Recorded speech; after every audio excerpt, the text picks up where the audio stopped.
So, Jai Hind everyone, welcome back to the current affairs classes.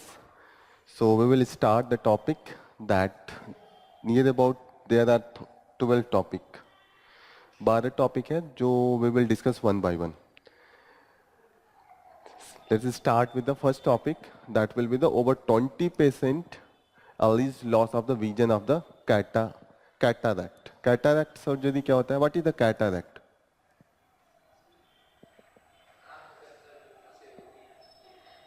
Hindi में क्या कहते हैं? हिंदी में बहुत फेमस है, क्या नाम है इसका? हिंदी में इसको इस बीमारी को क्या कहते हैं? बहुत फेमस भी मोतियाबिंद. हाँ, ओके. तो दिस इज द कैटरैक्ट. मोतियाबिंद की जो होती है दिस विल बी. तो बस हम इसके बारे में जानेंगे कि what is the cataract. Otherwise तो ऐसे इवेंट तो कॉमन है, ये तो होते रहते हैं. दुर्भाग्यपूर्ण है पर अपने इंडिया में ये सब चीजें कॉमन है. Okay. Controversial probationary IAS officer Puja Khedkar joins new posting centre to look into her appointment. तो ऐसे भी चीजें होती हैं आजकल. लोग अभी आईएएस की पोस्ट नहीं मिली लेकिन सारी उनकी डिमांड फुलफिल होने लग रही है क्योंकि they are from the privilege class. तो ये एथिक्स के क्लास के लिए इंपॉर्टेंट होगी. एथिक्स में हम देखेंगे कि ऐसी ऐसी भी चीजें हैं. जीएस पेपर 2 में एक सिविल सर्विसेज भी है, एक टॉपिक की civil services and the different responsibility. Okay. तो उसके अंडर में ये जीएस पेपर 2 में भी आएगा, एथिक्स में भी आएगा. Okay. After that, we will study that offense of the cruelty by the husband does not apply to the live-in partner. तो जो राइट्स है एक वीमेन का, अगर वो लिव इन रिलेशन में रह रहे हैं तो वहां पे अगर क्रूएलिटी का केस है वो वहां पे नहीं मान्य होगा. ऐसा high court of the Kerala का एक केस है, उसमें high court of the Kerala ने बोला है. After that we will study that the carrying 1930 container San Fernando एक शिप है. एंड यहाँ पे हम मेन फोकस ऐसा रहेगा जो डीप सी क्या होती है, जो डीप सी कंटेनर सिस्टम है उसके बारे में पढ़ेंगे. पीसेस के लिए इंपॉर्टेंट है कि कौन सी पहली बार ये हो रहा है. This is the first mothership dock. तो ये हम देखेंगे कि नाम क्या है. एंड आफ्टर दैट वो डीप सी पे जो हमारी शिपिंग का कंटेनर्स का होता है वो कैसे होता है वो देखेंगे. After that we will study that the during the conflict there is no such thing as the strategic autonomy. Strategic autonomy का मतलब क्या होता है?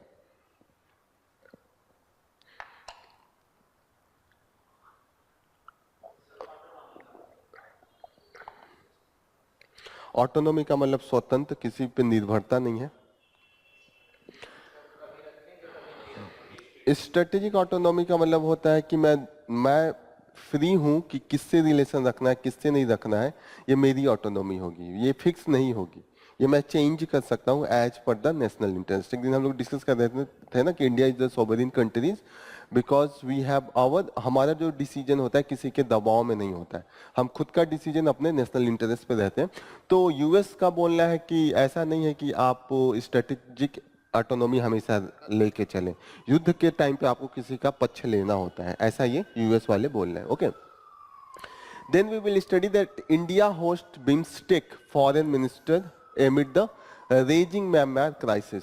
रेजिंग म्यांमार क्राइसिस, म्यांमार में इस समय गृह युद्ध का सिचुएशन है.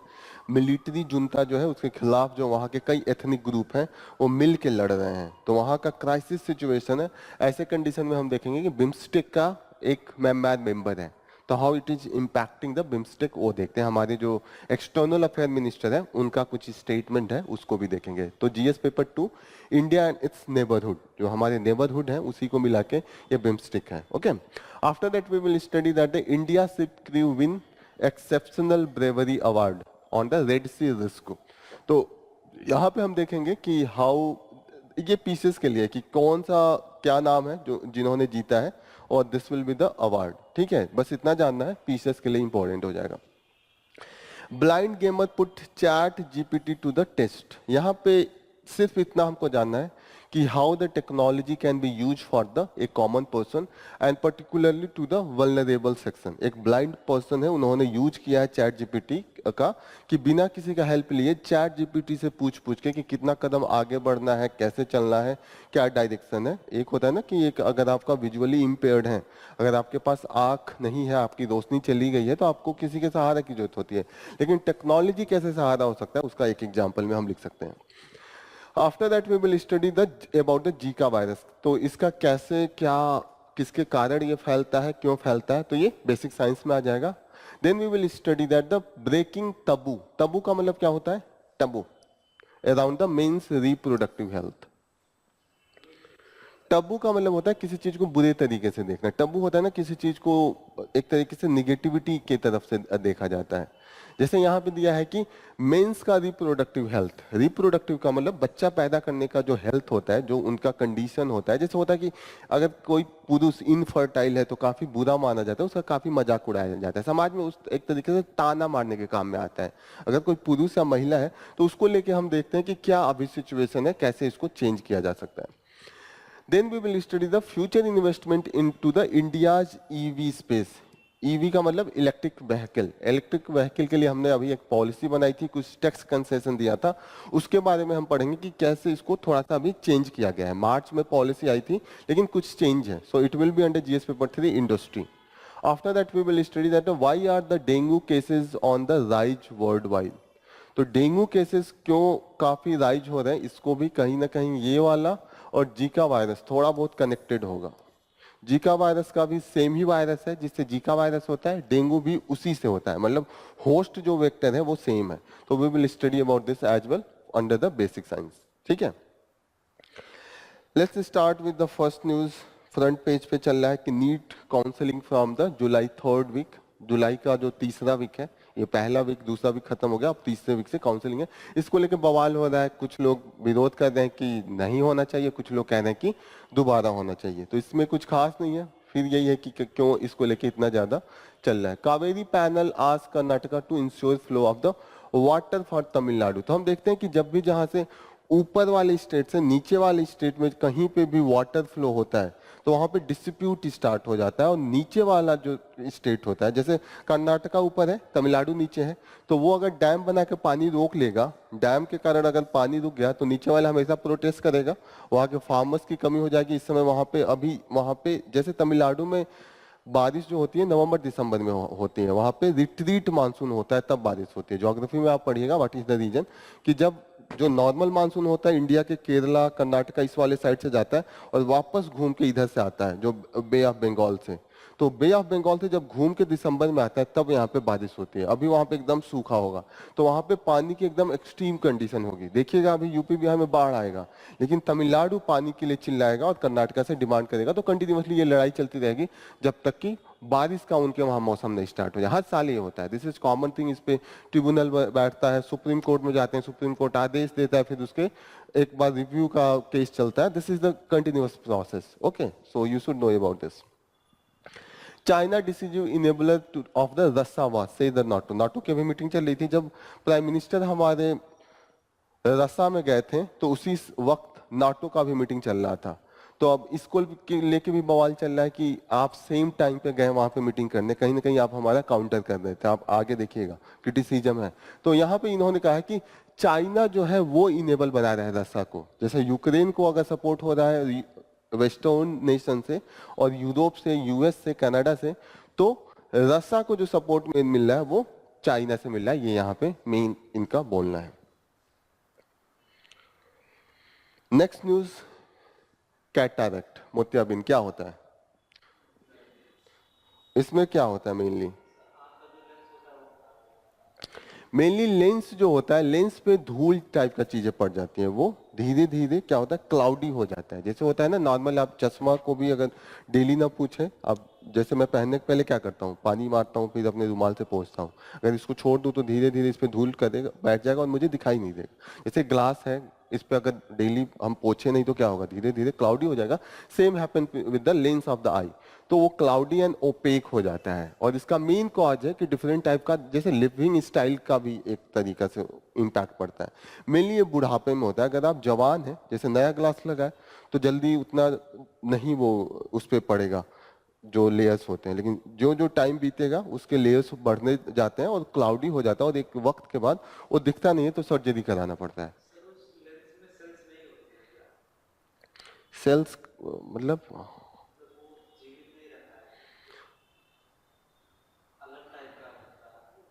नहीं, जैसे एक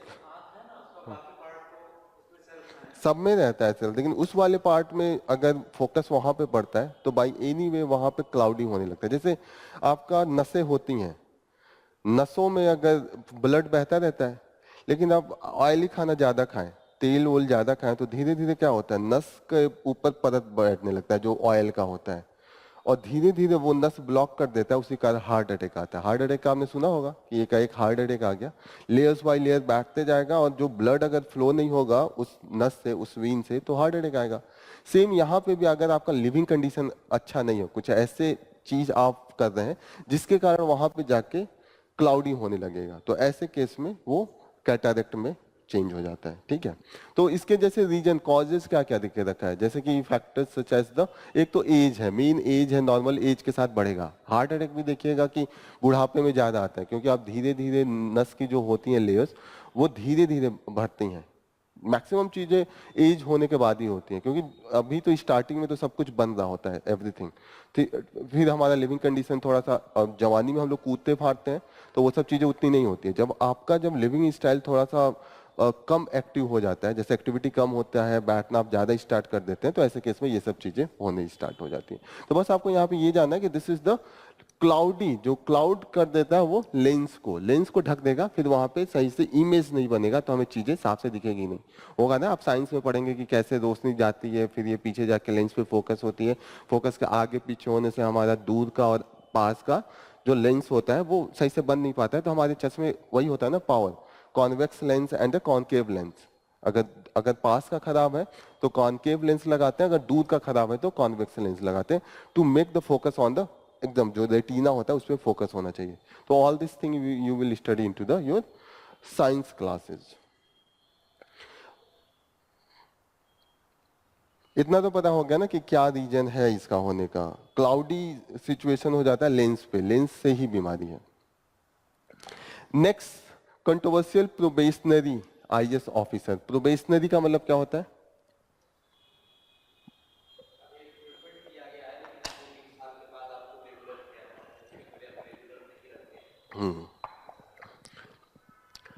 प्रोबेशन का मतलब ये होता है जैसे कि आपने आईएएस का एग्जाम फाइनल पास कर लिया, उसके बाद ट्रेनिंग पीरियड होती है 1 साल की, उसमें आपको ट्रेनिंग दी जाती है, तो आपको कोई पोस्ट दे दिया जाएगा, लेकिन आपको वो प्रिविलेज नहीं दिया जाएगा। एक आम जनता के जैसे जैसे होता है ना, नॉर्मल आप आईएएस ऑफिसर हो गए तो आपको एक बंगला मिल जाएगा, कुछ स्टाफ मिलेंगे, किचन के लिए आपको कुक मिलेंगे, फिर आपको एक कांस्टेबल मिल जाएगा, गाड़ी मिल जाएगा।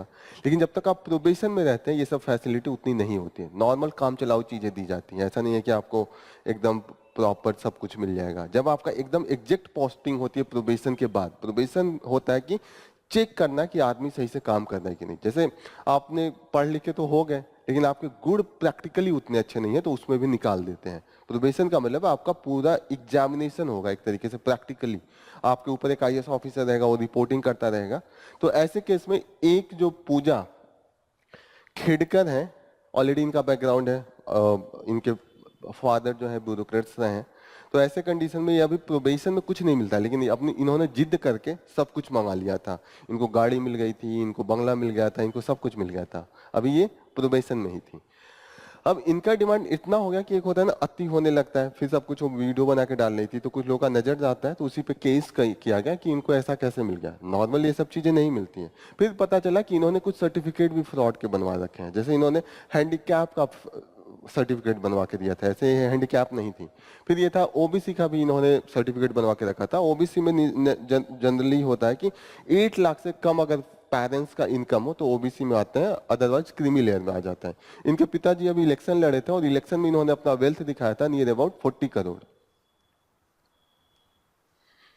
ठीक है, और रूल ये है कि 8 लाख होना चाहिए ओबीसी के लिए, कहीं दिया है इसमें 8 लाख।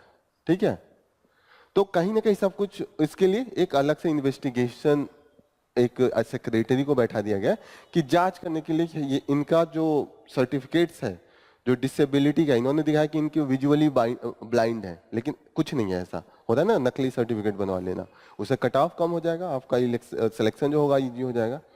फिर इन्होंने जो एम्स में बाद में एक बार वेरिफिकेशन भी होता है, जैसे आप जब विजुअली इम्पेयर्ड का देते हैं तो ऐसा नहीं वो मान लेते हैं, सिलेक्शन के बाद सब कुछ होने के बाद एम्स में जाके आपको प्रूफ करना पड़ता है कि सच में वो जो आपने सर्टिफिकेट दिया है वो सही है। तो ये 6 बार इनको नोटिस दिया गया, 6 बार इन्होंने जाने से मना कर दिया है। तो ये सब चीजें अब आ रही हैं क्योंकि इन्होंने कंटिन्यूअसली इतना ज्यादा सोशल मीडिया पे अपने आप को दिखाना स्टार्ट कर दिया था इन्होंने कि लोगों का नजर जाएगा ना, जैसे ये होता कि भाई हो भी गया तो थोड़ा सा शांति से रहना चाहिए। ये खुद कूद कूद के अपना चीजें बेकार करवाई हैं, तो इसीलिए इनका थोड़ा सा ट्रांसफर भी हुआ है। तो यही सब चीजें हैं। तो ये सब चीजें आप एथिक्स में लिख सकते हैं कि ऐसा भी केस होता है कि सिविल सर्विसेज में ये अगर कहीं पे डिसऑनेस्टी का या कुछ चीटिंग का एग्जांपल देना हो तो पूजा खेड़कर का नाम याद रखिएगा, और ये केसेस जो है वो केस स्टडी में आप आंसर में लिख सकते हैं। जैसे यूपीएससी में केस स्टडी आता है 20 नंबर का, जीएस पेपर 4 का जो पेपर होता है उसमें केस स्टडी आएगा, तो उसमें ये सब एग्जाम्पल बहुत काम आते हैं। तो ये सब अगर नाम याद है क्या केस था तो थोड़ा सा आप चीजों को एग्जाम्पल में दे सकते हैं।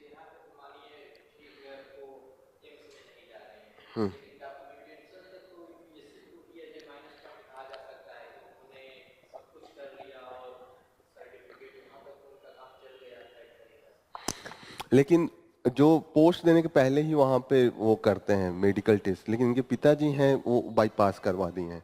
ऐसा नहीं है कि पोस्ट तुरंत दे दिया जाता है, एक ही 2 बार अगर बुलाया नहीं गया तो कैंसिल हो जाता है। मैं कई लोगों को जानता हूँ, एक मेरे मित्र वहाँ पे विजन में है और इनका इस बार 212 रैंक आया है, और 212 रैंक आया है यूपीएससी में। मेरे साथ ही थे, शशि शेखर नाम है उनका। तो हाँ हाँ, तो अब उनके पास सर्टिफिकेट नहीं था ये ईडब्ल्यूएस वाला, तो नहीं पोस्ट मिला, अभी तक बैठे हैं। इस बार पोस्ट नहीं दिया, यूपीएससी नहीं देता है जनरली, वो सबका जांच कराता है। लेकिन यहाँ पे मेन ऑलरेडी ब्यूरोक्रेट्स हैं, आजकल इलेक्शन भी लड़ रहे हैं, तो हो जाता है ना बहुत ज्यादा पावर, तो चीजें थोड़ा बाईपास करवा देते हैं। वरना यूपीएससी लेता है, यूपीएससी मतलब हर चीज टेस्ट करता है, पकड़ लेता है, किसी न किसी स्टेज पे जाके पकड़ लेगा। मेंस के बाद से वो वेरिफिकेशन स्टार्ट करवा देते हैं, प्रीलिम्स तक कोई वेरिफिकेशन नहीं होता है।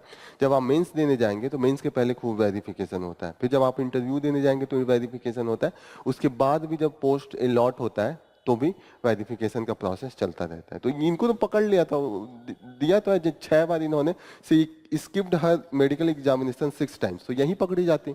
अगर गई होती एम्स में तो वहां से तो रिपोर्ट आ जाता सी स्किप्ड। तो ये सब चीजें हैं, सी हैज डन मतलब पावर का यूज किया है, जो मिसयूज ऑफ द फादर का होता है ना कि जो उसको लेके वो सब मिसयूज किया। नेक्स्ट न्यूज ये है सैन फर्नेडो। यहाँ पे है कि इंडिया का जो पहला the first ship international sea port, यहाँ पे देखिएगा first deep water container transshipment port है।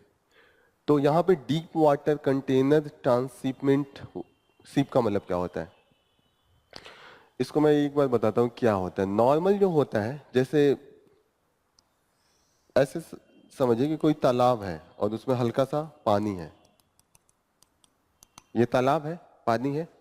अगर छोटी मछली है, फिश कोई छोटी सी है,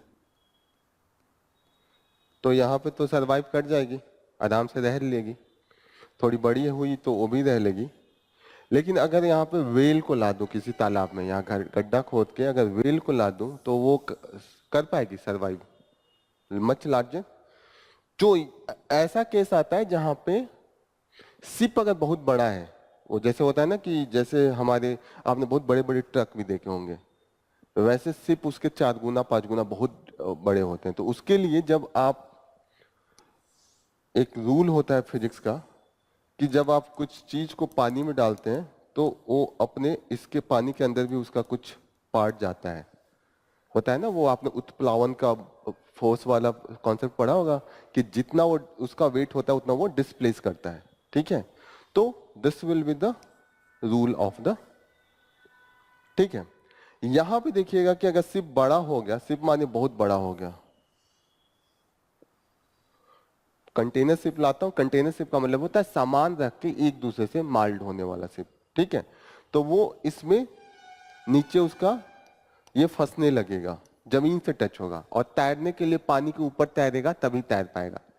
तो नॉर्मल जो सी कोस्ट होता है, अगर सी कोस्ट ऐसे हो नॉर्मल, क्या होता है कि यहाँ मिट्टी मिट्टी मिट्टी आएगी, फिर धीरे धीरे छिछला होने लगता है। अगर बड़ा शिप है तो यहाँ पे आके इसका कोस्ट यहाँ पे है, कोस्ट यहाँ पे है, ये यहीं पे लड़ने लगेगा ना, इसके आगे नहीं जा पाएगा।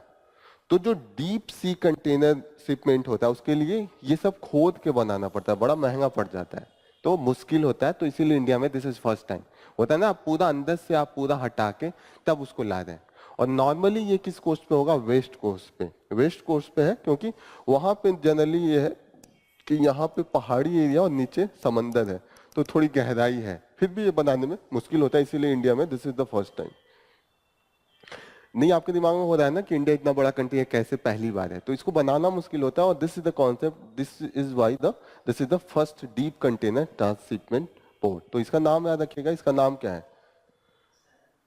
ये मार्शल आइलैंड से फ्लैग्ड है, container ship San Fernando and owned by SFL corporation limited. आपको बस ये याद रखना है कि this what is mean by the deep water container transshipment port. और ये जो इंडिया में है, कहाँ पे है? केरला में, विजिंगनियम, ठीक है,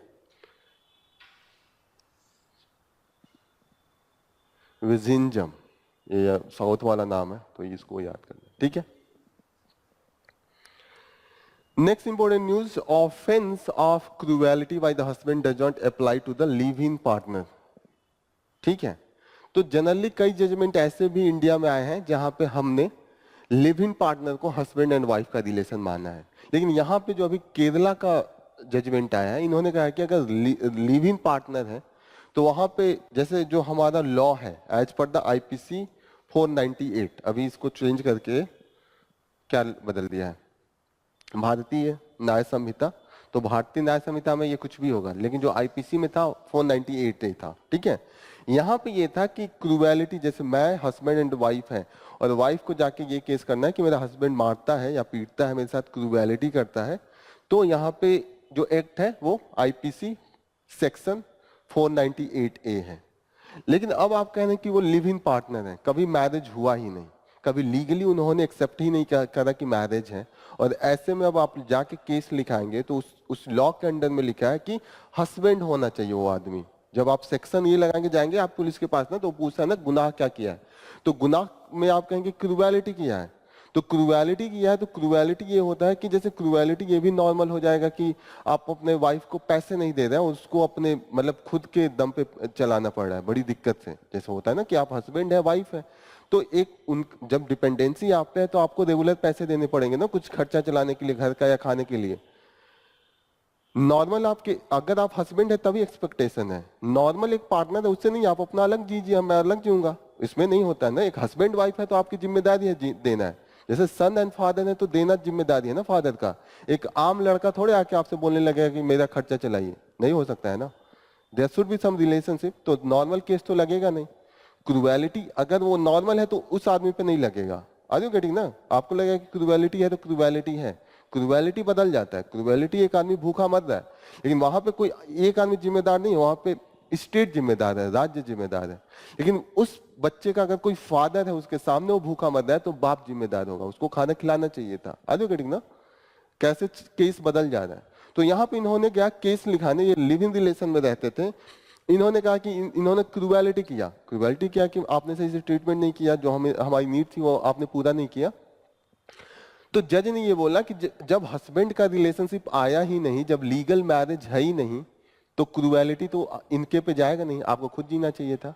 तो पहले जो माना जाता था कि क्रूएलिटी का केस लिव इन पार्टनर में भी मान लिया जाता था, लेकिन अब इस केस के बाद ये क्रूएलिटी में नहीं आएगा, ठीक है। तो इस पे आपका जो व्यू होना चाहिए, कहीं ना कहीं आगे देखिएगा ये केस जाएगा सुप्रीम कोर्ट में और सुप्रीम कोर्ट इसको नल एंड वाइड करेगा, क्योंकि कहीं ना कहीं लिव इन पार्टनर भी जो होंगे उनको भी ये राइट देने की बात सुप्रीम कोर्ट कंटिन्यूअसली कर रही है। तो इस पे यही अगर आपका व्यू है तो आपका व्यू ये होना चाहिए कि वो होना चाहिए लिव इन पार्टनर, मतलब दोनों एक दूसरे से एग्री हैं, एक तरीके से शादी वाला ही रिलेशन है। तो ऐसे वीमेंस के साथ ज्यादा वायलेंस हो जाएगा ना। जैसे ऐसे हम छोड़ दें कि ये सब चीजें ना माने, तो वीमेंस के साथ जो ट्रीटमेंट है वो थोड़ी सी गलत तरीके से हो सकती है, क्योंकि women's are dependent on the men's, particularly हमारे पैट्रियार्कल जो पितृ सत्तात्मक हमारा समाज है उसके अंडर में। चीजें समझ में आ रही है? इसके अंडर में यही जानना है। Next news, during the conflict there is no such thing as the strategic autonomy, US ambassador, ठीक है। तो यहाँ पे ये बोल रहे हैं, इनका मेन कहना है कि इंडिया जो बार बार कहता है कि मैं स्ट्रेटेजिक ऑटोनॉमी करके मैं किसी से भी रिलेशन रख सकता हूं, तो कहीं ना कहीं वो वार टाइम पे कुछ ऐसा चीजें नहीं होती है। उन्होंने कहा कि there is no such thing as a strategic autonomy in the during the conflict. अब लड़ाई हो रही है उसमें थोड़ी कहेंगे, उसमें तो इनका ये भी नीचे एग्जाम्पल दिए हैं कि नहीं, हम लोग ऐसे भाषा में कहते हैं कि असली दोस्त की पहचान तभी होती है जब विपत्ति आई हो। ऐसे तो खुशी में सब कोई अपना अपना दोस्त बोलता है। तो इनका भी यही कहना है कि असली नेशन कौन किसका फ्रेंड है, दैट विल बी तभी पता चलेगा जब कभी युद्ध की स्थिति हो। तो इन्होंने कहीं लिखा हुआ है ये सब चीजें। ओके, फिर इन्होंने कहा कि हम आपस में एक दूसरे को क्रिटिसाइज कर सकते हैं। ऑटोनॉमी का मतलब ये भले कर सकते हैं कि आप हमारे वहां अगर ह्यूमन राइट्स का वायलेशन हो रहा है तो आप बोले, और आपके वहां हो रहा है तो मैं बोलूं।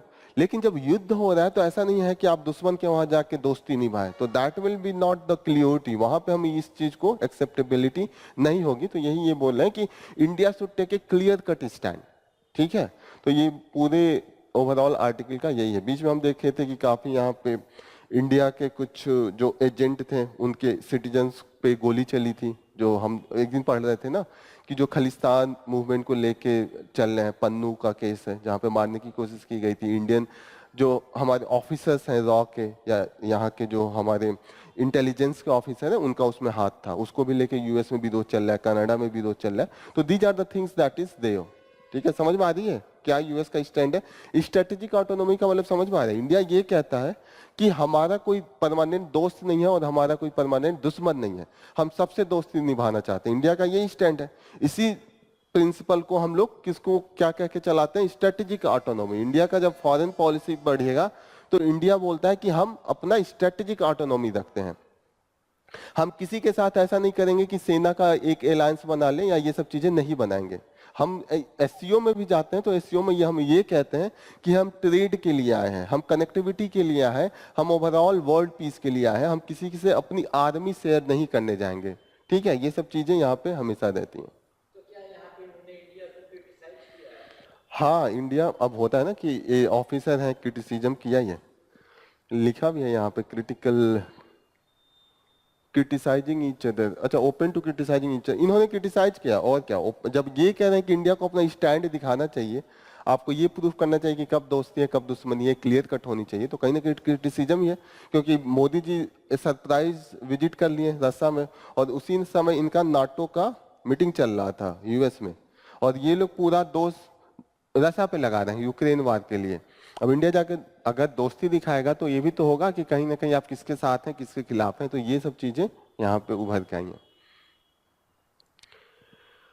India's host BIMSTEC foreign minister एमिड raising Myanmar crisis. BIMSTEC क्या है?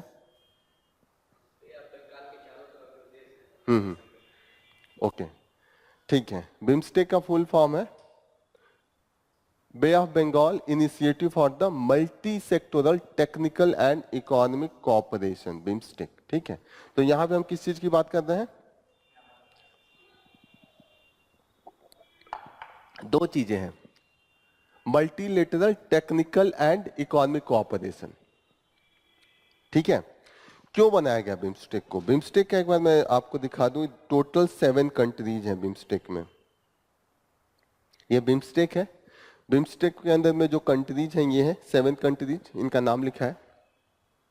इसका हेडक्वार्टर जो है वो ढाका में है, बांग्लादेश। ओके, ये इसलिए बनाया गया था कि इसके पहले हमने सार्क बनाया था। सार्क में था कि इंडिया के सारे कंट्रीज जो नेबर्स के हैं उनको लेके हमने सार्क बनाया था।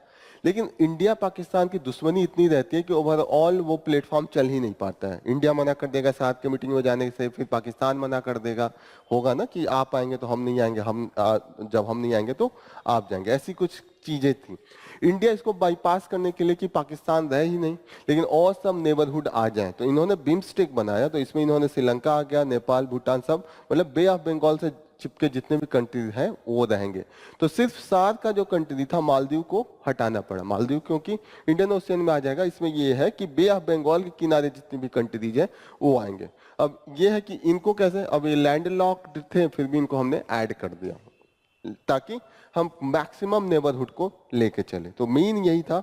इसका स्टार्टिंग हुआ था 1997 में एंड 1985-86 में हमने सार्क स्टार्ट किया था। सार्क भी अभी भी चल रहा है, लेकिन वो फंक्शनल नहीं है, उसकी मीटिंग जल्दी होती नहीं है। तो ये सब चीजें, या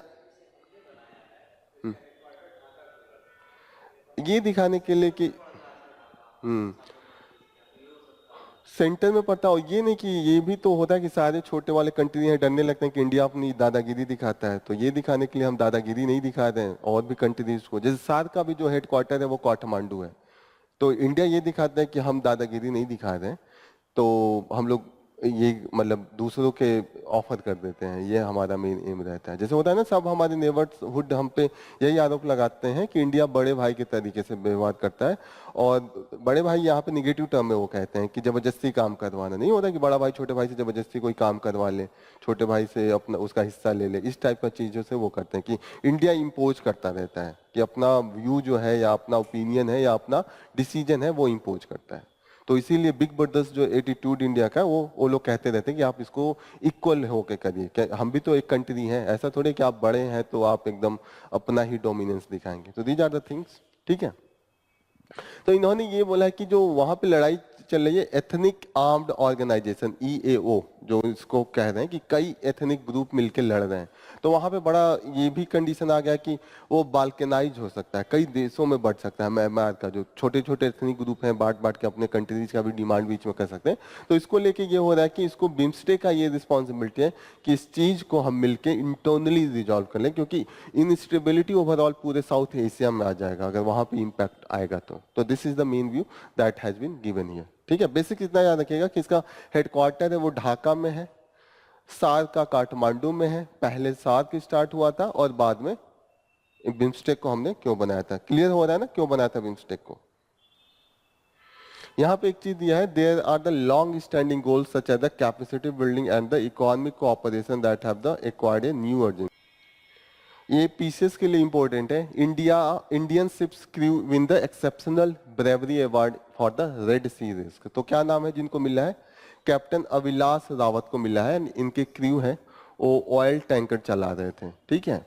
और मेन कंडीशन ऐसा था कि आग लग जाता तो उसमें कैसे लोगों को बचाया जाए, इन्होंने काफी अपनी वीरता दिखा के काफी अच्छे से कोऑर्डिनेट करके बचाया था। तो इसके अंडर में इंटरनेशनल मैरीटाइम ऑर्गेनाइजेशन अपना अवार्ड देती है एक्सेप्शनल ब्रेवरी एट द सी, तो वो मिला है कैप्टन अविलास रावत एंड क्रू, जो उनके क्रू थे मेनली इनको कैप्टन अविलास रावत को ही मिला है। तो पीसीएस में ये क्वेश्चन पूछ सकता है कि इस बार का इंटरनेशनल मैरीटाइम ऑर्गेनाइजेशन का एक्सेप्शनल ब्रेवरी का अवार्ड किसको मिला है, ठीक है।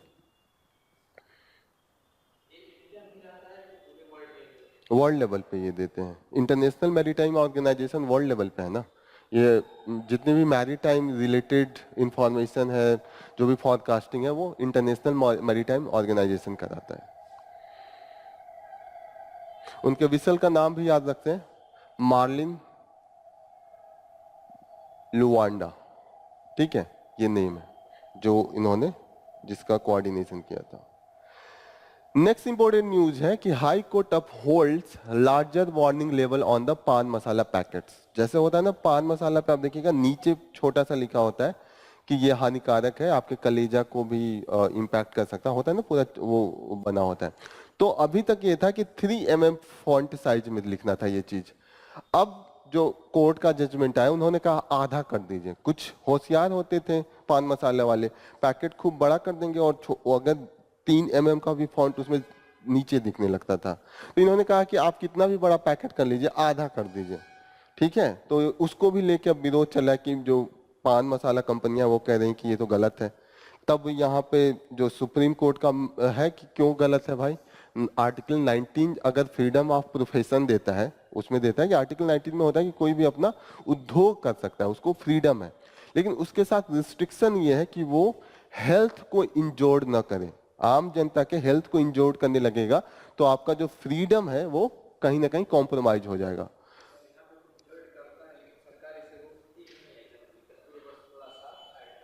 हाँ, रोकती नहीं है, इसलिए रोकने का है कि टैक्स मेनली इसी से आता है जो एल्कोहल एंड उससे है, और उसके कारण कई एम्प्लॉयमेंट लोगों का भी है।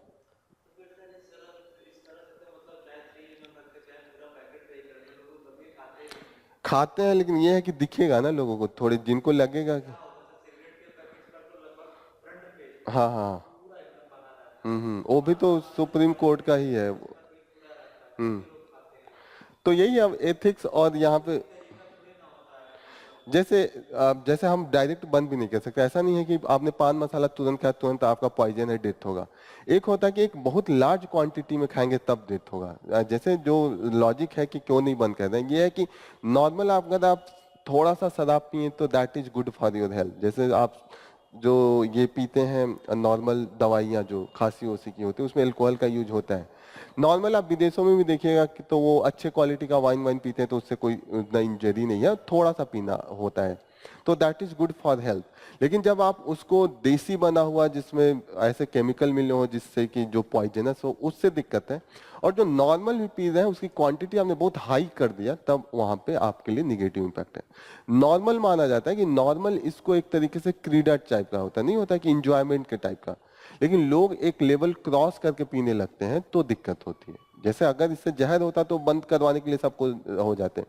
नॉर्मल अगर एक दो पैकेट कोई गुटखा खाता है, ऐसे मैं प्रमोट नहीं कर रहा हूँ, just I am telling that कि नॉर्मल अगर एक दो पैकेट खाए तो दिक्कत नहीं है, उसे बाहर थूक दे ठीक है, मजा आ रहा है थोड़ा बहुत।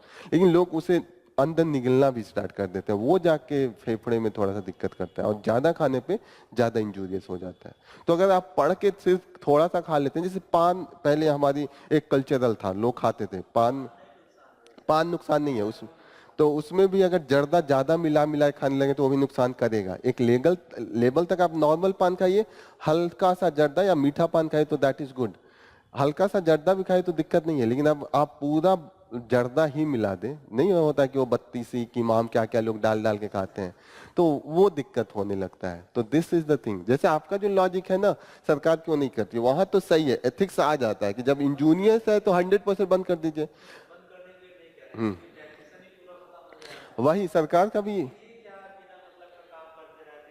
जैसे ये बनाने का काम ये है कि इसका लॉजिक ये है कि जैसे छोटा बच्चा है वो खाना स्टार्ट ना कर दे, उसको पढ़ के लगे, फिर आम जनता को ये लगे कि इंजूरियस है। जैसे होता है ना कि कितना भी ना खाए, जैसे कुछ तो हम अवेयर फैलाएं लोगों को, लोग खाए भी तो उनको पता हो कि चीजें हैं आपको ज्यादा नहीं खानी है, एक लिमिट होगा ना, थोड़ा सा डरेगा ये। अब बहुत ज्यादा आदि हो गया और नशेड़ी हो गया तो वो तो कोई नहीं रोक सकता। लेकिन नॉर्मल भी लोग ऐसा नहीं है कि सब कोई जो खाता हो नशेड़ी होता है, कुछ कुछ लोग एक दो खा के भी काफी अच्छा जीवन यापन कर लेते हैं। लेकिन कोई बहुत ज्यादा खाने लगे ना तो दिक्कत होने लगती है। वैसे नहीं होना चाहिए, सब नहीं खाना चाहिए, हमारा भी वही स्टैंड है। ओवरऑल एक आइडियल सोसाइटी क्या होना चाहिए कि पान नशा कुछ नहीं होना चाहिए। गांधी जी यही कहते थे ना, टोटल इंटॉक्सिकेशन का जितने भी है चीजें हट जाए। हमारा जो कॉन्स्टिट्यूशन है उसमें, जो आप डीपीएसपी पढ़ेंगे उसमें एक आर्टिकल भी है कि हमारा जो स्टेट का मेन एम होना चाहिए कि जितनी भी इंजूरियस एंड इंटॉक्सिकेटेड सब्सटेंस होते हैं उसको हटा देना है। ओवरऑल एम यही है। लेकिन बीच में अब ये भी लॉजिक सरकार देने लगती है कि हम इतने लोगों को खाना देते हैं, अगर टैक्स नहीं लेंगे तो वो खाना कहाँ से देंगे। जैसे होता है ना 80 करोड़ लोगों को हम फ्री में क्या क्या दे रहे हैं, चावल आटा वीट दे रहे हैं, सीरियल्स दे रहे हैं, और भी चीजें दे रहे हैं, किसी किसी को गैस चूल्हा पे भी हम सब्सिडी दे रहे हैं, बहुत कुछ तो दे रहे हैं। कई लोगों को हम जब मेडिकल होती है वो भी फ्री देते हैं। तो ये सब चीजें नहीं दे पाएगी ना गवर्नमेंट, तो इसके लिए टैक्सेशन भी जरूरी है। नेक्स्ट इंपॉर्टेंट न्यूज ये है कि blind gamer put ChatGPT to the test. तो ये इसका यूज सिर्फ आप एक तरीके से कर सकते हैं कि जैसे यूपीएससी के सिलेबस में जीएस पेपर 3 में है कि टेक्नोलॉजी का आम जनता के ऊपर क्या इंपैक्ट है वो पूछता है। तो यहाँ पे जैसे उस दिन ये बोल रहे थे ना कि जब टेक्नोलॉजी आएगी तो जॉब चला जाएगा, तो टेक्नोलॉजी का बहुत पॉजिटिव यूज भी हो सकता है। जैसे न्यू टेक्नोलॉजी, ये आर्टिफिशियल इंटेलिजेंस है, लेकिन इसका यूज वो क्या कर रहे हैं कि अंधे हैं लेकिन वो अपना नेविगेट करने के लिए कर रहे हैं, तो दैट इज गुड ना। तो इससे तो फायदा हो रहा है ना, उनको एक सहारा जो जरूरत थी वो नहीं लेना पड़ रहा है। अभी इन्होंने टेस्ट किया, देखते हैं उसका क्या इम्पैक्ट आता है। ये स्टेटमेंट ना कि मतलब टेक्नोलॉजी आने से जॉब करी जाएगी पूरी तरह से गलत लगता है। हम खुद को नई टेक्नोलॉजी के हिसाब से अपडेट करते रहें, नहीं, हाँ मतलब कहीं ना कहीं इम्पैक्ट तो उसका पड़ता ही है, जैसे कि लेकिन दिक्कत है कि उसका अल्टरनेटिव भी हम ढूंढ लेते हैं। तो ये ऐसा, ये तो सही बात है कि टेक्नोलॉजी आएगी तो चीजें चली जाएंगी। जो लोग 10 लोग ऐसे नॉर्मल करते हैं, जैसे अगर ट्रैक्टर नहीं था 10 लोगों को अगर वो करना पड़ता कुदाल लेके, तो कुछ नहीं तो 10-12 लोग लगते हैं। अब ट्रैक्टर तो अकेले खो देगा तो वो 10 लोगों का जॉब गया। लेकिन ये है कि जब जॉब गया 10 लोगों का तो आप नया चीज खोजिए ना कि ट्रैक्टर बनाने में लगा दीजिए, ट्रैक्टर का पहिया बनेगा, उसका इंजन बनेगा, तो कहीं ना कहीं नई टेक्नोलॉजी के साथ ऐसा भी कोशिश करना चाहिए कि हमारी स्किलिंग होती रहे। स्किल आप नहीं करेंगे तो there could be the job loss. तो ये सब चीजें हैं। जीका वायरस है, जीका वायरस के बारे में बीच में आपने सुना होगा, जीका वायरस का काफी इम्पैक्ट था। जीका वायरस मेनली एक मॉस्किटो होती है एडीज, एडीज एजिप्टी, इसी के काटने से होती है। ये वेक्टर है, मतलब ये नहीं जहरीला है, इसके अंदर में वो वायरस होता है। एक वेक्टर बॉर्न डिजीज होता है जो खुद किसी को कोई मीडिएटर चाहिए होता है। जैसे आपको एक दिन आपको बताया था कि वेक्टर बॉर्न डिजीज का मतलब होता है जैसे आप इंजेक्शन, कभी इंजेक्शन लगता है तो एक इंसान में इंजेक्शन लगता है, यहाँ पे एक वो सीसी फोड़ के कुछ डालते हैं। इंजेक्शन खुद में कुछ दवा नहीं होता है, जो इसके अंदर लिक्विड डॉक्टर डालते हैं वो आपके अंदर इंसर्ट होता है, ये इम्पैक्टफुल होता है। तो जो ये मॉस्किटो है, जो मक्खी है, वो वेक्टर है, उसके अंदर में वो वायरस पलता है, जीता है, लेकिन वो खुद ऐसा नहीं है कि जब तक ये वायरस उसके अंदर में नहीं जाएगा तब तक उसको चीजें नहीं होगी। जो मक्खी है वो खुद में नहीं है हार्मफुल, ठीक है। और मेनली ये जो है कि इसका जो मैनिफेस्टेशन होता है वो बहुत ज्यादा नहीं होता, नॉर्मल फीवर उबर होगा, लेकिन दिक्कत है कि इसकी में हेडेक होना स्टार्ट होगा, ये भी नॉर्मल ही होता है। इसका इम्पैक्ट जो बच्चा होता है, अगर किसी प्रेग्नेंट वुमेन्स में या मदर में है तो उसमें दिक्कत है। जो उसके अंदर फीटस है, जो बच्चा है पेट में, उसके दिमाग पर असर होता है। उसका दिमाग जो नॉर्मल बच्चे के दिमाग से छोटा हो जाता है, दिखने में भी छोटा लगेगा, ग्रो नहीं हो पाता। This is the main problem. इसको इंसेफेलिटीज कहते हैं, माइक्रोसेफेलिटीज, इसको ओवरऑल इंसेफेलिटीज कहते हैं। ओके, तो ये इंपैक्ट हो रहा है। तो समझ में आ रहा है क्या वेक्टर है, कैसे हो रहा है। वायरस का नाम है जीका वायरस। जो वेक्टर है, जिसके जो इंजेक्शन है वो है एडीज एजिप्टी, ये वेक्टर है और इंसानों को कट कर रही है, तो वहां पे ये वायरस उस पर इंपैक्ट कर रहा है, बीमारी इंसान को हो रही है। उस मक्खी को कोई बीमारी नहीं होगा क्योंकि उसका रेजिस्टेंस है उसके पास, उसको नहीं होगा, लेकिन जिस इंसान में अगर ये वायरस उसके काटने से जाएगा तो उसको इंपैक्ट कर रहा है। सेम से डेंगू भी होता है। ओके, ये स्टार्ट हुआ था, फर्स्ट टाइम इसको आइडेंटिफाई किया था युगांडा में, और ये रेसस मैकॉक मंकी होता है। एक मंकी के डिफरेंट टाइप होते हैं स्पीसीज, उसमें एक मंकी में पाया गया था।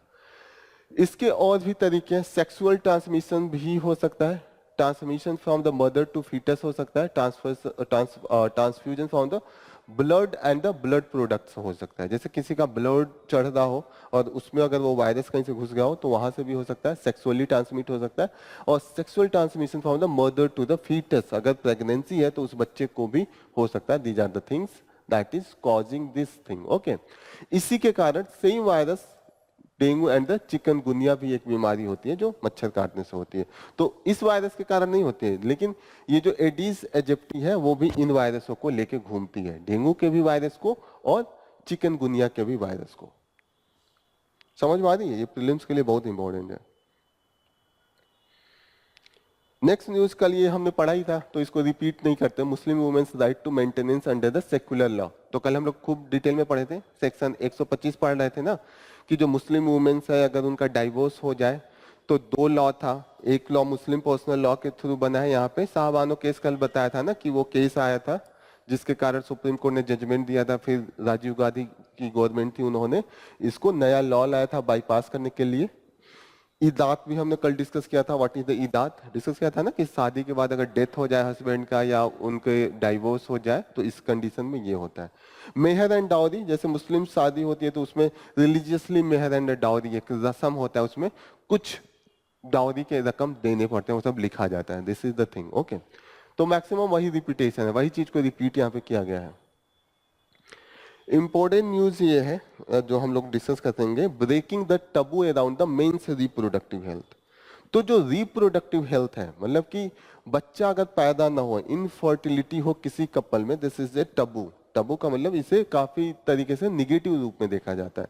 और ओवरऑल जो वर्ल्ड में है, near about 60 million to the 80 million couples जो है वो इनफर्टिलिटी के कारण इनफर्टिलिटी से स्ट्रगल कर रहे हैं। और इंडिया में जो जनसंख्या है वो 13 to 19 मिलियन है। Okay, these are the things. इसकी जो मीन इम्पैक्ट है, सोशल इम्पैक्ट यहाँ पे दिया गया है कि दिस इज द क्या रीजन है होने का। रीजन है जैसे कि लाइफ स्टाइल प्रैक्टिस ना हो तो भी फर्टिलिटी पे इम्पैक्ट करता है, और जैसे बहुत ज़्यादा नशा की टेंडेंसी हो, alcohol, tobacco and other intoxicant, तो वहाँ पे भी इम्पैक्ट करता है फर्टिलिटी पे। आजकल का दिक्कत है कि मोबाइल एंड लैपटॉप का काफ़ी यूज हो रहा है, तो कहीं ना कहीं अगर हर वक्त ये आपके पास है, आपका कुछ रेज इससे निकलती हैं, तो उसका भी इनफर्टिलिटी पे, जो फर्टिलिटी है उसका इम्पैक्ट होता है, क्योंकि हमेशा ये प्रॉक्सिमिटी होती है, काफ़ी पास रख के हम लोग इसका यूज करते हैं। This is the other condition. और आज का जो है हम लोग लाइफ स्टाइल है, जैसे हम लोग एक्सरसाइज नहीं करते हैं, टहलना छोड़ दिया है, हर वक्त हम लोग गाड़ी का यूज भी करते हैं। फिर हो गया कि जो योगा योगा ये भी नहीं करते, तो उसका भी इम्पैक्ट हो रहा है। These are the things that is impacting. इसका जो मेडिकल सोल्यूशन है, मेडिकल सोल्यूशन दो है।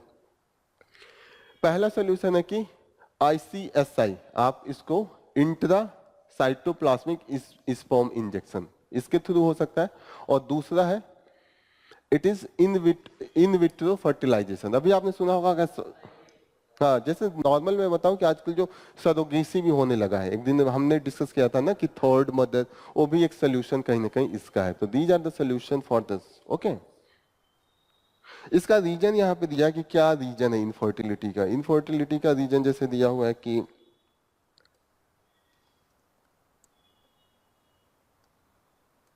यहाँ पे दिया है कि mainly it is due to the low sperm count या absence of the sperm, low sperm mobility, या ये दोनों के कारण ये हो सकता है। ओके, मोटिलिटी का मतलब कि जो मूवमेंट होता है, जो मैक्सिमम जैसे होता है ना कि जब प्रेगनेंसी होने के लिए ये इंपॉर्टेंट होता है कि जो स्पर्म्स पुरुष से जाता है, मेल से, एंड एग्स जो आते हैं फ्रॉम द फीमेल, वो दोनों को एक साथ उनका मिक्स होके, उनमें रिएक्ट होके एक नॉर्मल जाइगोट बनता है उसके बाद, तो वो जाइगोट फॉर्मेशन हो। और भी जैसे जेनेटिक इम्पैक्ट भी हो सकता है। तो ये सब चीजें हैं, काफी चीजें यहाँ पे लिखी हुई हैं।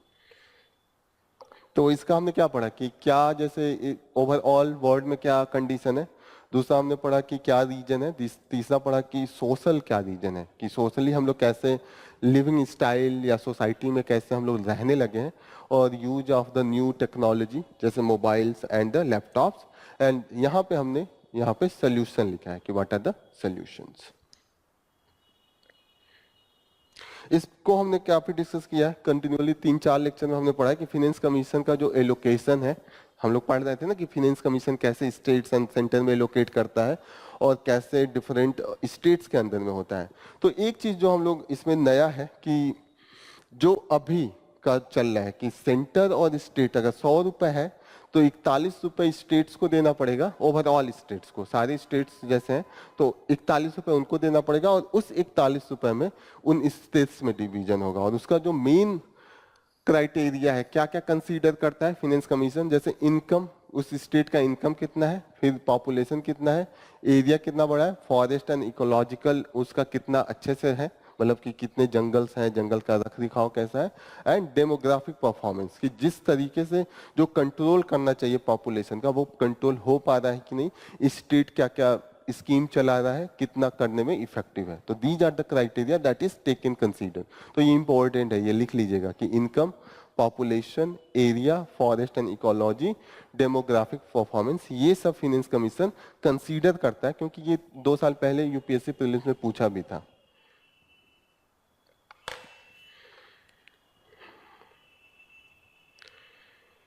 Income, population, area, forest and ecology, demographic performance.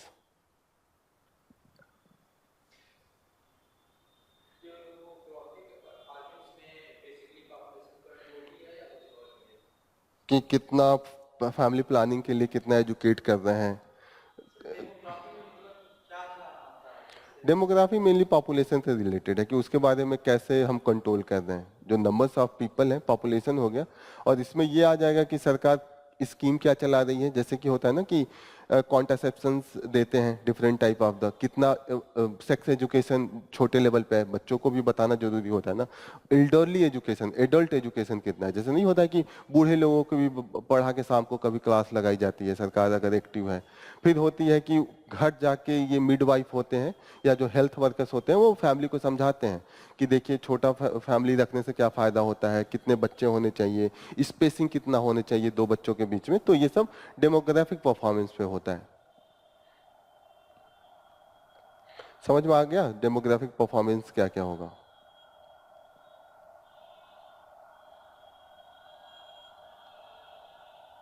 आगे बढ़े, डन। काजीरंगा नेशनल पार्क हम लोग हाल ही में पढ़े थे, कुछ याद है? कुछ तो वहां मिला था, घड़ियाल मिला था एक, हाँ घड़ियाल शायद एक मिला था, तो इसीलिए पढ़े थे एक दिन। वन हॉर्न राइनो उसमें रहते हैं और टाइगर, सेरोम, सेरोम शायद, सेरोम था ना, सेरोम, सेरोम मिला था जो गोट और पोबित्रो दूसरे नंबर पे है, सबसे ज्यादा डेंसिटी पोबित्रो में है, डेंसिटी सबसे ज्यादा है, नंबर सबसे ज्यादा काजीरंगा नेशनल पार्क में है। उस दिन बताया तो था, लिस्टिंग भी किया था, जाके ये पढ़ा नहीं था जो हमने दिया था नोट्स? अच्छा, तो इसमें हम लोग बहुत डिटेल में डिस्कस किए थे इसको। Next important news, future investment into the India's EV space. Electric vehicle क्यों चाहिए? पॉल्यूशन कम हो, जो हमारा क्रूड ऑयल पे डिपेंडेंसी कम हो, तो इसी के लिए इंडिया ने डिफरेंट पॉलिसी लेके आए थे। मार्च में पॉलिसी आई है, उसमें थोड़ा सा चेंज हुआ है। शुरू शुरू में हमारा ये था कि हम इतना ज्यादा एक्साइटेड गवर्नमेंट थी कि इलेक्ट्रिक व्हीकल तुरंत ला देना है और मैन्युफैक्चरिंग में इंडिया में कराना है। तो इन्होंने क्या किया कि एक तो सब्सिडी देना स्टार्ट किया कि जो इलेक्ट्रिक व्हीकल बनाएंगे। दूसरी चीज इन्होंने क्या किया कि खूब ज्यादा इन्होंने टैक्स लगा दिया कि बाहर से हम इंपोर्ट ना कर पाए, कि मजबूरी में हम यहीं पे बनाए। लेकिन दिक्कत आपको एक दिन और मैं समझाया था कि एक आप टैक्स लगा देंगे तो कंपोनेंट्स आते हैं, ओवरऑल हमारा ही कॉस्ट बढ़ जाएगा, और टेक्नोलॉजी नहीं रहेगी तो कितना भी आप उस पर रोक लगा ले तो चीजें नहीं होती हैं। होता है ना कि एक आप उस तरीके का इनेबलिंग कंडीशन बनाते हैं। तो उस समय गवर्नमेंट जो टैक्सेशन लगाती दी थी, एक 70 से 100% लगा दी थी। मतलब अगर इलेक्ट्रिक व्हीकल 1 लाख का है तो 1 लाख उस पर टैक्स लगेगा। तो एक आम जनता को उसका भार सहना पड़ेगा ना, मैं ही तो खरीदूंगा, 2 लाख दूंगा तो मैं क्यों खरीदूंगा? तो मैं क्रूड ऑयल के लिए जाके खरीदूंगा, जो नॉर्मल गाड़ियां चल रही हैं क्रूड ऑयल से, जो पेट्रोल डीजल से चल रही है वो खरीदूंगा। तो गवर्नमेंट को बीच में लगा कि इंडिया का जो पॉपुलेशन है, जो आम जनता है, वो जब भी गाड़ी खरीदती है तो बड़ा दिमाग लगा खरीदती है, मेजर इन्वेस्टमेंट होता है, सोच समझ के खरीदती है। तो जब आप टैक्सेशन इतना हाई कर देंगे तो वो लोग नहीं खरीदेंगे। तो फिर से गवर्नमेंट अभी मार्च में ही एक पॉलिसी लाई है, जो ये 70 से 100% था, इसको घटा के इन्होंने 15% लगा दिया कि ताकि कम हो, 100 से 115 हो तो लोग खरीद पाए, ज्यादा डिफरेंस ना हो। तो ये हमारा है। अब ये था कि इन्होंने जो लगाया था उसको इन्होंने कहा था कि अभी से, जैसे होता है यहाँ पे दिया कि रेट्रोस्पेक्टिव इफेक्ट। रेट्रोस्पेक्टिव इफेक्ट का ये होता है कि जैसे नॉर्मल कोई लॉ लगता है, जैसे आज लॉ बना, आज इंप्लीमेंट किया, जैसे 1 जुलाई को इंप्लीमेंट किया, तो कोई गुनाह 1 जुलाई के बाद करेगा तो उसको 1 जुलाई के बाद सजा होगी। जैसे हो गया कि पान खा के थूकना पहले गुनाह नहीं था, मैंने एक इसको क्राइम बना दिया, लॉ बनाया, क्राइम बना दिया, और मैंने कहा कि आज कितना है, 12 जुलाई है, आज से कोई पान खा के थूकेगा तो उसको 2 साल की जेल की सजा होगी, ठीक है। लेकिन ये ऐसा नहीं है कि आप किसी को परसों जाके पान खा के थूका उसको पकड़ के जेल में बंद कर देंगे। जब लॉ नहीं था तो उसको नहीं पता था, तब थोड़े आप पकड़ सकते हैं, तब तो लॉ था ही नहीं, तब तो पान खा के थूकना नॉर्मल था। लेकिन होता है ना कि आपने लॉ आज बनाया तो आज से इंप्लीमेंट होगा। तो इन्होंने जो पॉलिसी करा, उन्होंने कहा कि अभी से इंप्लीमेंट होगा, ठीक है। जो इसका जैसे बेनिफिट मिलने वाला है, कुछ इन्होंने बेनिफिट भी, छूट भी देना स्टार्ट किया। तो इन्होंने कहा कि अब ये रिट्रोस्पेक्टिव होगा। रिट्रोस्पेक्टिव का मतलब कि जो कंपनियां अब पहले भी बना चुकी हैं तो उनमें भी ये इंप्लीमेंट होगा। जैसे इन्होंने एक लॉ में लिखा कि जो कंपनियां अब आएंगी, जैसे लॉ लग गया, जैसे होता है कि उन्होंने लिख दिया कि अब उन कंपनी को कुछ बेनिफिट होगा, लेकिन जो कंपनी पहले से इंडिया में इलेक्ट्रिक व्हीकल बना रहे हैं उनके लिए घाटा हो गया ना, उनको फायदा नहीं मिल पाएगा। तो वही डिमांड था कि जो पहले से भी कंपनी है तो उनको भी दिया जाए। इसीलिए अगर लॉ को पहले से लगाया जाए कि पहले से कंपनियां जो एग्जिस्ट हो उन पे भी ये लॉ लगेगा, तो उसको रिट्रोस्पेक्टिव कहते हैं। अदरवाइज इसको प्रोस्पेक्टिव कहते हैं कि बाद में लगेगा जब लॉ इंप्लीमेंट होगा। अगर पहले जाके करें, रिट्रो का मतलब होता है कि पहले जाके सोचना। ठीक है, समझ में आ रहा है ये? तो यही चीजें यहाँ पे मेनली इन्होंने बोला है। ओके, यहाँ पे इन्होंने बीच में ये दिया हुआ कि कहाँ पे इंडिया का डिसएडवांटेज है। जैसे कि हम लोग ऑलरेडी इसको कई लेक्चर में डिस्कस किए हैं कि जो खासकर जो बैटरीज के मटेरियल है वो हमारे पास नहीं है। जैसे यहाँ पे इन्होंने कैम एनएमसी का मतलब होता है कैडमियम, मैग्नीज एंड ए से एल्यूमिनियम था, नहीं समथिंग था, एक मिनट में कहीं लिखा हूं। ये डिफरेंट मेटल्स हैं, आई जस्ट फॉरगेट।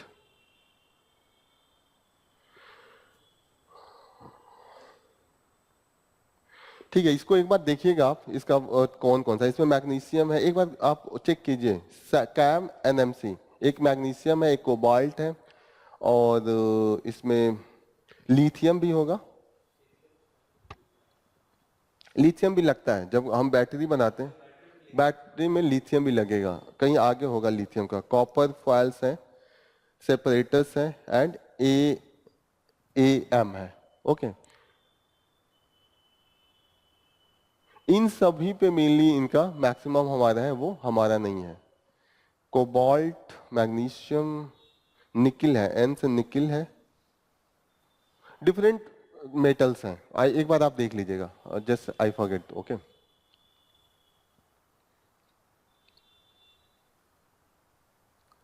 तो these are the things that has been discuss in this. Again ये डेंगू वाला है। डेंगू का इन्होंने बताया कि what is the vector borne disease का मतलब समझ में आ गया। What is the vector borne disease, मतलब जो मच्छरों और जो वेक्टर लगेगा, जैसे डायरेक्ट वो वायरस नहीं इंपैक्ट करेगा आपको, कभी डेंगू ऐसे नहीं होगा जब तक मच्छर नहीं काटेगा। Dengue is not possible. और डेंगू का वायरस ऐसा नहीं है कि सिर्फ मच्छर में पाया जाता है, वो ऐसे भी होगा, लेकिन वो मच्छर के थ्रू आपके अंदर जाएगा।